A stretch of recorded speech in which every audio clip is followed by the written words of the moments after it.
ಸಾರ್ವಜನಿಕರು ಆಗಮಿಸಿ ರೈತ ಮುಖಂಡರು, ಸಂಘಟನೆಗಳು, ರಾಜಕೀಯ ಪಕ್ಷಗಳು ಎಲ್ಲವೂ ಇದು ಜಿಲ್ಲೆಯ ಶಾಶ್ವತ ಸಮಸ್ಯೆ ಆಗಿದೆ.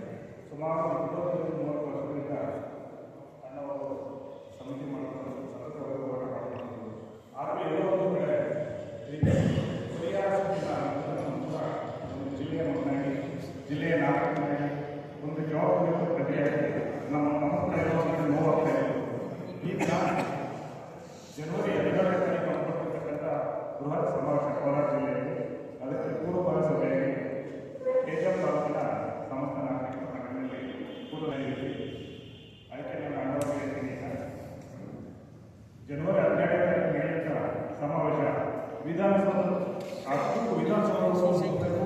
ಈ ಸಮಸ್ಯೆ ಶಾಶ್ವತ ನೀರಾವರಿ ಮತ್ತು ಕುಡಿಯುವ ನೀರಿನ ಸಮಸ್ಯೆ ಬಗೆಹರಿಸಬೇಕು ಅಂತ ಒಂದು ದೇವರಲ್ಲಿ ಪ್ರಾರ್ಥನೆ ಮಾಡ್ತಾ ದೊಡ್ಡವರು ಹಿರಿಯರು ಇರ್ತಕ್ಕಂಥ ಹೆಜ್ಜೆಯಲ್ಲಿ ಅವ್ರ ಜೊತೆ ಸಾಗುತ್ತಾ ನಮ್ಮ ಧನವನ್ನು ಅರಸುತ್ತಾ ಅವ್ರ ಜೊತೆಗೆ ನಾವು ಅಗಲೇನೂ ಇರ್ತೀವಿ. ನೀವು ಏನು ನಿರ್ಧಾರ ಮಾಡ್ತೀವಿ ನಿಮ್ಮ ಜೊತೆಗೆ ನಾವು ಹೆಜ್ಜೆ ಆಗ್ತೀವಿ. ಸಮಸ್ತ ಕೈಗೆ ಪಾಲ್ಗೊಂಡ ಕಾರ್ಯಕ್ರಮಕ್ಕೆ ನಿಮ್ಮ ಜೊತೆಗೆ ಒಗ್ಗೂಡಿಕೊಂಡು ಬರ್ತೀವಿ ಅಂತ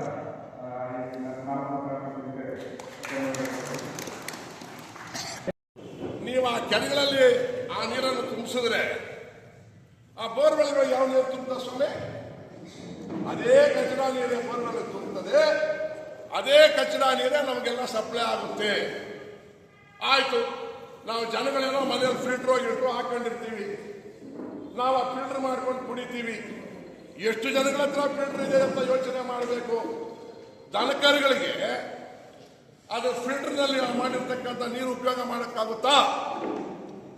ದನಕರುಗಳಿಗೆ ಆ ಕೆರೆಗಳ ಹತ್ರ ಈ ನೀರು ಕುಡಿತಕ್ಕಂಥದ್ದು ಯೋಗ್ಯವಲ್ಲ ಅಂತ ಬೋರ್ಡ್ ಹಾಕಿದ್ರೆ ದನಕರುಗಳು ಕುಡಿಯೋದಿಲ್ವಾ? ಅದು ಯಾವ ನೀರನ್ನ ಮನುಷ್ಯ ಅಥವಾ ದನಕರುಗಳು ಅಥವಾ ಪಕ್ಷಿಗಳು ಕುಡಿದ್ರೆ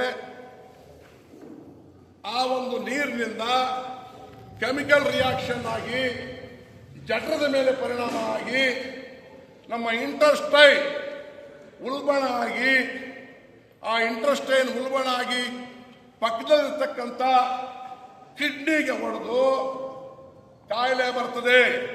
ಆ ಕಾಯಿಲೆ ಹೆಸರು ಹೆಪಾಟೋಮೆಗಾಲಿ ಡಿಸೀಸ್. ಏನದು?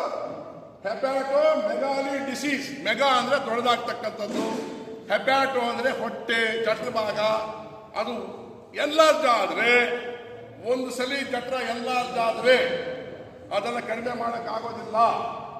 ಆ ಕಾಯಿಲೆಗೆ ಔಷಧಿ ಇಲ್ಲ. ಹಾಗಾಗಿ ಆ ಹೆಪಾಟೋಮೆಗಾಲಿ ಡಿಸೀಸು ಜನಗಳಿಗೆ ಮಾತ್ರ ಅಲ್ಲ ಬರೋದು, ದನಕರುಗಳಿಗೂ ಬರುತ್ತೆ. ಆ ನೀರನ್ನು ಕುಡಿದಂತ ಹಸುಗಳು ಹಾಲು ಕೊಡುತ್ತೆ. ಹಾಲನ್ನು ನಾವೇನ್ ಮಾಡ್ತೀವಿ? ಜನಗಳು ಕುಡಿತೀವಿ. ಜನಗಳಿಗೆ ಕಾಯಿಲೆ ಬರೋದಿಲ್ವಾ? ಇಂಥ ಪರಿಸ್ಥಿತಿಗಳು ವಿವರಣೆ ಮಾಡ್ತಾ ಇದ್ರೆ ರಾತ್ರಿಯವರೆಗೂ ಹೇಳಬಹುದು. ಇದರ ಜೊತೆಗೆ ಆ ಬೋರ್ವೆಲ್ ನೀರು 5,500 ಅಡಿ 2,000 ಅಡಿ ಒಳಗಡೆ ಹೋದ್ರೆ ಸಿಗ್ತಕ್ಕಂಥ ನೀರಲ್ಲಿ ವಿಪರೀತವಾದಂಥ ವಿಷಯುಕ್ತವಾದಂಥ ಕೆಮಿಕಲ್ಸ್ ಎಲ್ಲ ಇದೆ. ಆರ್ಸೆನಿಕ್ ಕೆಮಿಕಲ್ಸ್ ಇದೆ. ಯುರೇನಿಯಂ ಕೂಡ ಇತ್ತೀಚೆಗೆ ಪತ್ತೆ ಆಗಿದೆ. ನಮ್ಮ ಬೋರ್ವೆಲ್ ವಾಟರ್ಗಳಲ್ಲಿ ಯುರೇನಿಯಂ ಪತ್ತೆ ಆಗಿದೆ. ಆ ನೀರಲ್ಲಿ ಫ್ಲೋರೈಡ್ ವಿಪರೀತವಾಗಿರೋದ್ರಿಂದ, ಬೋರ್ವೆಲ್ ವಾಟರಲ್ಲಿ ಫ್ಲೋರೈಡ್ ಜಾಸ್ತಿ ಇರೋದ್ರಿಂದ ಮನುಷ್ಯ ಪ್ರಪಂಚದಲ್ಲಿ ಯಾವ ಕಾಯಿಲೆಗೆ ಔಷಧಿನೇ ಇಲ್ಲ ಅಂತ ಕಾಯಿಲೆಗಳು 3 ಕಾಯಿಲೆಗಳು ಬರ್ತವೆ. ಒಂದು ಡೆಂಟಲ್ ಫ್ಲೋರೆನ್ಸಿಸ್, ಹಲ್ಲುಗಳ ಮೇಲೆ ಫ್ಲೋರೈಡ್ ಕಾಯಿಲೆ ಬರ್ತಕ್ಕಂಥದ್ದು. ಇನ್ನೊಂದು ಸ್ಕೆಲಿಟಲ್ ಫ್ಲೋರೆನ್ಸಿಸ್ ಅಂದ್ರೆ ಎಲುಬುಗಳ ಮೇಲೆ ಕಾಯಿಲೆ ಬರ್ತಕ್ಕಂಥದ್ದು. ಇನ್ನೊಂದು ಕಾಯಿಲೆ ಮಸ್ಕ್ಯುಲಾರ್ ಫ್ಲೋರೆನ್ಸಿಸ್ ಅಂದ್ರೆ ಮಸಲ್ಸ್ ಮೇಲೆ ಕಾಯಿಲೆ ಬರ್ತಕ್ಕಂಥದ್ದು. ಪ್ರತ್ಯೇಕವಾಗಿ ಅಲ್ಲಿ ಮಂಡನೆ ಮಾಡಬೇಕಾಗುತ್ತೆ. ಆ ತರ ಮಾಡಿದರೆ ಎಲ್ಲಾ ರೀತಿಯಲ್ಲಿ ಎಲ್ಲಾ ತಾಲೂಕದವರು ಕೂಡ ಭಾಗವಹಿಸಿ ಅದರ ಹೋರಾಟಕ್ಕೆ ಒಂದು ಬಲ ಸಿಗುತ್ತೆ. ಕೆಜಿಎಫ್ ನಲ್ಲಿ ಇಡೀ ಕೋಲಾರಿಗೆ ನೀರು ಕೊಡುವಂತ ಅಷ್ಟು ಶಕ್ತಿ ಇರತಕ್ಕಂತ ನೀರಿನ ರಿಸೋರ್ಸ್ ಇದೆ. ಇದು ನನ್ನ ಭಾಷಣ ಅಲ್ಲ, ಇದು ಸೈಂಟಿಫಿಕ್ ರಿಪೋರ್ಟ್. PGM ಅಲ್ಲಿ ಇದ್ದಾಗ ಗಣಿ ಒಳಗಿಟ್ಟಂತ ನೀರು ಇಲ್ಲಿ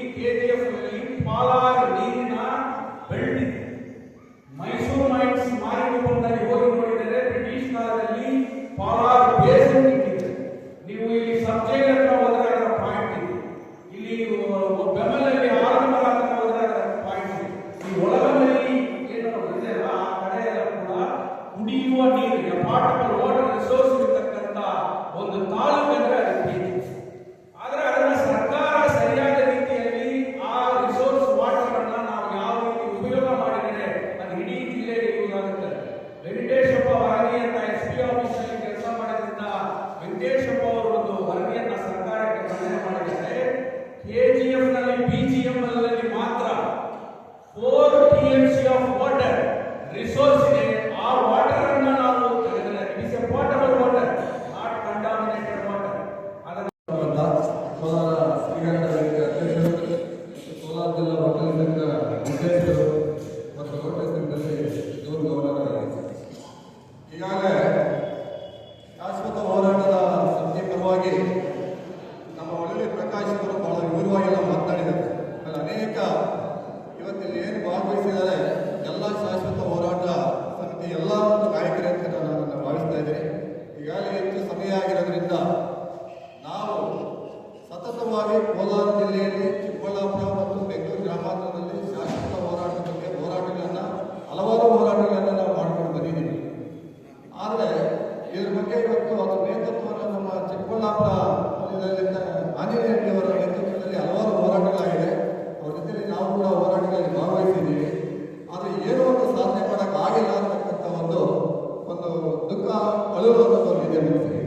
ಆದರೆ ಇವಾಗ ಎಲ್ಲರೂ ಒಂದು ಕಾಲ ಕೂಡಿ ಬಂದಿದೆ. ಯಾಕೆಂದರೆ ಇವತ್ತು ಆಂಧ್ರ ಗಡಿ ಪ್ರದೇಶದಲ್ಲಿ 700 ಕಿಲೋಮೀಟರಲ್ಲಿ ಅವರು ಅಲ್ಲಿಂದ ಒಂದು ಪೈಪ್ಲೈನ್ ಹಾಕಿಕೊಂಡು ನೀರಾವರಿ ಯೋಜನೆಗಳನ್ನ ಹೇಗೆ ಅನುಷ್ಠಾನಕ್ಕೆ ತಂದಿದ್ದಾರೆ, ಹಾಗೆ ನಮ್ಮ ಕರ್ನಾಟಕ ರಾಜ್ಯದಲ್ಲಿ ಕೂಡ ಇವತ್ತು ನಮ್ಮ ಹೋರಾಟ ಎಷ್ಟು ಭದ್ರವಾಗಿರ್ತದೆ, ಎಷ್ಟು ಗಟ್ಟಿಯಾಗಿರ್ತದೆ, ಸರ್ಕಾರದ ಮಟ್ಟಕ್ಕೆ ನಾವು ತರುವಂಥ ಹೋರಾಟವನ್ನು ಮಾಡಿದಾಗ ಮಾತ್ರ ನಮಗೆ ಯಾವುದೋ ಒಂದು ಬಲ ಸಿಗುತ್ತೆ. ಆ ರೀತಿ ನಾವು ಹೋರಾಟ ಮಾಡಬೇಕಾದ್ರೆ ಎಲ್ಲರೂ ಇವತ್ತು ಭಾಗವಹಿಸಿದ್ದೀವಿ.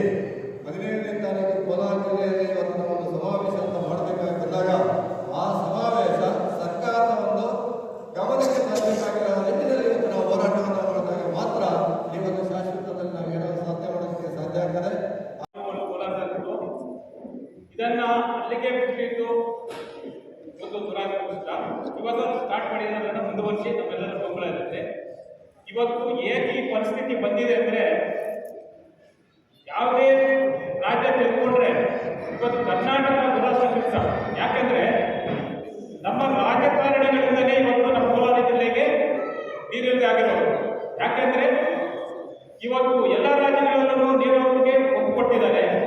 ಇಷ್ಟು ವರ್ಷ ಆದ್ರೂ ಕಾವೇರಿ ಇರ್ಬೋದು, ಬೇರೆ ಡ್ಯಾಮ್ಗಳೆಲ್ಲ ಇರ್ಬೋದು, 700 ಕಿಲೋಮೀಟರ್ ಆಧಾರದಿಂದ ಮಾತ್ರ ನೀರು ಬರುತ್ತೆ, ಉಪವರೆಗೂ ಬರುತ್ತೆ. ನಮ್ಮ ಪಕ್ಕದ ರಾಜ್ಯದಿಂದ 2 ಕಿಲೋಮೀಟರ್ ಇಲ್ಲ ನಮ್ಮ ರಾಜ್ಯಕ್ಕೆ. ಈ ನಮ್ಮ ಕರ್ನಾಟಕ 700 ಕಿಲೋಮೀಟರ್ ಇಲ್ಲ. ಮೈಸೂರು ಇರೋದು 250 ಕಿಲೋಮೀಟರ್. ಈ ಕಡೆ ತೆಗೆದುಕೊಂಡ್ರೆ 500 ಕಿಲೋಮೀಟರ್ ಬರುತ್ತೆ ಉತ್ತರ ಭಾಗದಲ್ಲಿ. ಇವತ್ತು ನಾವು ಈ ಪರಿಸ್ಥಿತಿಗೆ ಬಂದಿದೆ ಅಂದರೆ ನಮ್ಮ ಹೋರಾಟ ಮುಂದುವರಿಸಬೇಕು. ಯಾವುದೇ ಪಕ್ಷ ಭೇದ ಬಿಟ್ಟು ಈ ಕೋಲಾರ ಜಿಲ್ಲೆಯಲ್ಲಿರೋರು ಒಂದಾಗಿ ನಾವು ಇವತ್ತು ಮಾಡಿದ್ರೆ ಮಾತ್ರ ನಮಗೆ ನೀರು ಸಿಗುವಂಥ ಪರಿಸ್ಥಿತಿ ಬಂದಿದೆ. ಏನಂದ್ರೆ ಇವತ್ತು ನಮ್ಮ ಯಾರೋ ಬ್ರಿಟಿಷ್ ಅವರು ಮಾಡಿದ್ದು ಬೆತ್ಮಲ ಕೆರೆಯಿಂದ ನೀರಿಗೆ ಇವತ್ತು ಕೆರೆ ತುಂಬಿದೆ. ನಾನು 35 ವರ್ಷ ಪಕ್ಕದ ಹಳ್ಳಿ ನಾವು ಇರೋದು, 35 ವರ್ಷ ಆಯ್ತು KGF ಬಂದು.